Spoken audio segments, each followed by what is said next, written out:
Bonjour, bas les pattes. Le message est clair et il est signé par 40 femmes journalistes qui s'insurgent ce mardi dans Libération contre le sexisme des hommes politiques français. Les exemples cités dans ce manifeste sont édifiants. Un député qui vous accueille par un sonore « Ah mais vous faites le tapin, vous attendez le client ». Un autre parlementaire qui déplore que l'on porte un col roulé et pas un décolleté.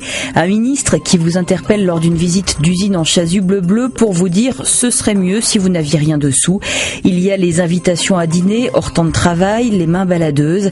Tout ça dans un milieu qui devrait être exemplaire et non le reflet de toutes les dérives.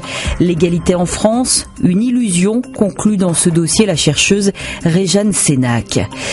Un homme ou un homme. Le Parisien aujourd'hui en France s'interroge sur la probabilité que Manuel Valls soit candidat à la présidentielle de 2017 à la place de François Hollande. Selon un sondage publié ici, 70% des Français y seraient favorables, mais le quotidien révèle aussi un pacte secret qui aurait été passé au mois d'août par les deux socialistes. Valls resterait Premier ministre jusqu'à l'élection, laissant Hollande se présenter en 2017. Politique encore, mais là, quelle que soit la tête gagnante, ça chauffe pour l'Europe. Le Figaro analyse la situation de Bruxelles par rapport aux élections législatives de jeudi en Grande-Bretagne. Verdict, dans tous les cas, ce sera difficile. Les politiques britanniques veulent au minimum réformer, voire quitter l'Union européenne. L'Allemagne est particulièrement inquiète. Pour s'éloigner d'une certaine politique parfois politicienne, il faut ouvrir l'Humanité qui livre un témoignage exclusif, celui d'une adolescente enlevée par Boko Haram. Aïchatou, 14 ans, a été séquestrée pendant 45 jours par la secte terroriste.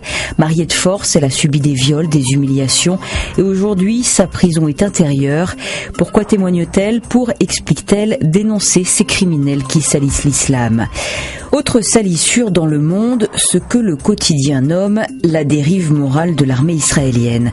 Une ONG a publié des entretiens avec des soldats qui ont participé à l'opération contre Gaza l'été dernier et on découvre qu'Israël s'affranchit de plus en plus des conventions de Genève en matière de guerre. Il faut tirer en zone de combat sans vérifier s'il s'agit de civils, le doute est trop dangereux. On détruit au blindé les habitations qui bouchent la vue sans se poser plus de questions. Les obus sont tirés massivement, toujours plus souvent. Les forces aériennes ont aussi droit à un niveau raisonnable de pertes civiles. Mais que fait donc la communauté internationale? Une touche de légèreté pour finir, puisque cette guerre-là n'est que du foot. En une de l'équipe ce mardi, Jean-Michel Aulas, le patron de l'Olympique lyonnais, divise le foot français et ouvre tellement de débats que certains sont judicieux et d'autres vont trop loin. En tout cas, résume ce dessin, on en oublierait presque le ballon rond. Bonne lecture, à demain.